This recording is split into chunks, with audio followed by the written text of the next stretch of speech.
Hey everybody, it's Ron from Pick Dawgz, and this is Ron's Bank Shop Breakdown. We're going to go over 5 college basketball games for Friday, December 16th, 2022. Now, if you like what you see, make sure to give this video a big thumbs up and subscribe to our channel. Don't forget to put your college basketball picks in the comments section below. And if you're looking for my best bets, you can find those at the Premium Picks tab at pickdawgz.com. Alrighty, let's get into it. Here are the games for Friday in college basketball.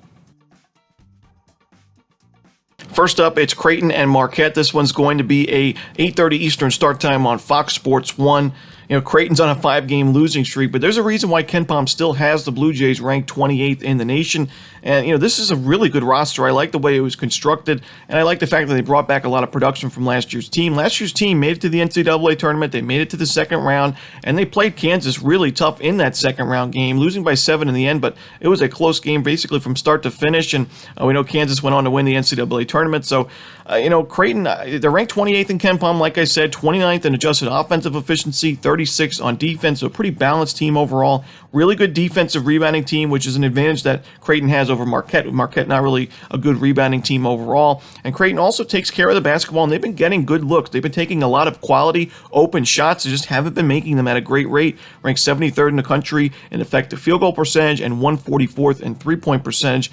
But I look for those numbers to sharpen up as the season continues. And, Creighton does have wins over Texas Tech and Arkansas. The losses were all against top 100 teams in Arizona, Texas, Nebraska, BYU, and Arizona State. Now, if you're a team like Creighton ranked in the top 25 before the year, one of the favorites to win the Big East Conference, you're expected to win 3 or 4 of those games that you lost against those top 100 teams. But I'm not ready to give up on the Blue Jays yet this season. This is a very important, one could say must-win game. You play in the Big East Conference, so there's plenty of chances to earn resume-boosting wins, but this would be a nice one, a true road game against a regional rival. And I think you have some advantages in this game statistically as well. I like the way, the fact that Creighton's on a 5-game losing streak gives us a good number in this one because the public's kind of turning their back to Creighton, so betting the other side is going to inflate the number a little bit. I think the odds makers are also turning their back a little bit on the Blue Jays. So I'm going to take Creighton here in the points, and I wouldn't be surprised to see them earn the outright win.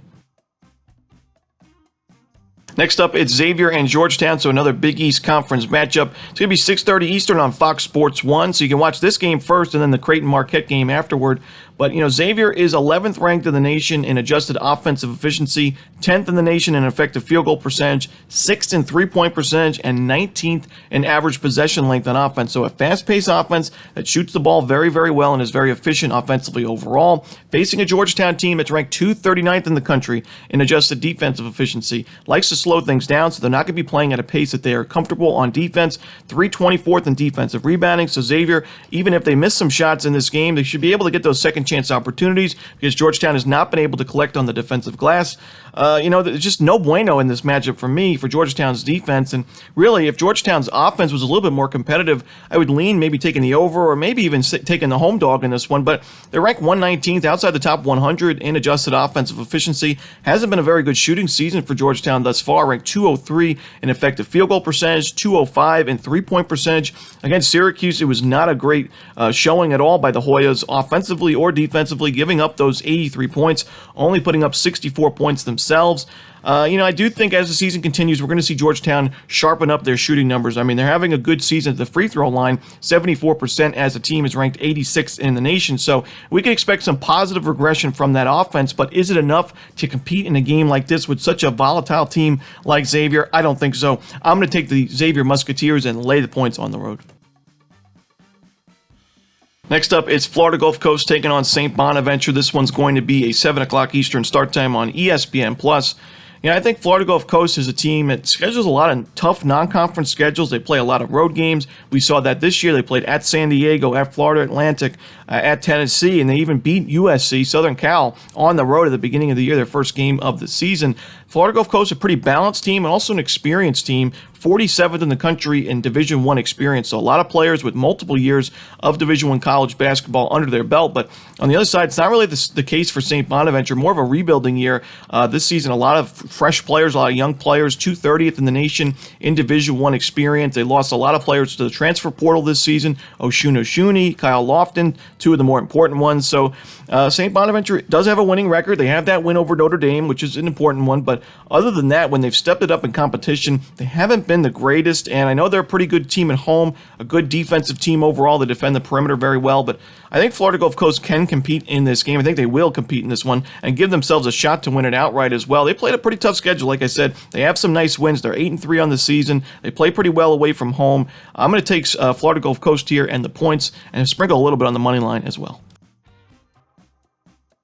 Next up, it's Missouri State and Oral Roberts. This one, 8 o'clock Eastern. I like the over in this game because I think Missouri State's offense is going to have some positive regression as the season continues. You know, you look at their numbers shooting-wise right now. It's ranked 286, Missouri State is, an effective field goal percentage, and 315th in three-point percentage. They're also 55.3% as a team from the free throw line. That's ranked 362nd, the second worst in college basketball, Division I college hoops. But they don't turn the ball over much, and they're also getting a lot of open looks, both from the perimeter and inside the paint, right around the rim as well. So I do think the offense is going to show up here for Missouri State as the season continues. It's a rebuilding year for Missouri State. This was a team that was expecting to make it to the NCAA tournament with its roster last year, but they couldn't win the Missouri Valley Conference. It was a very good Missouri Valley Conference, and it is again this year. But this was a team that was ranked 70th in KenPom last year, 23rd in adjusted offensive efficiency. So a big drop-off from last year's team, but I still think that this team's good enough to offensively to have some better shooting numbers. I think the shooting numbers are going to get sharper as we continue. And Oral Roberts, the same thing can go for them. I mean, Max Hmitz at the beginning of the season was shooting below 30% from three. He's picked it up to now 34.3%, but I still think there's more room to grow. As a couple of years ago, he was shooting 43% from the perimeter.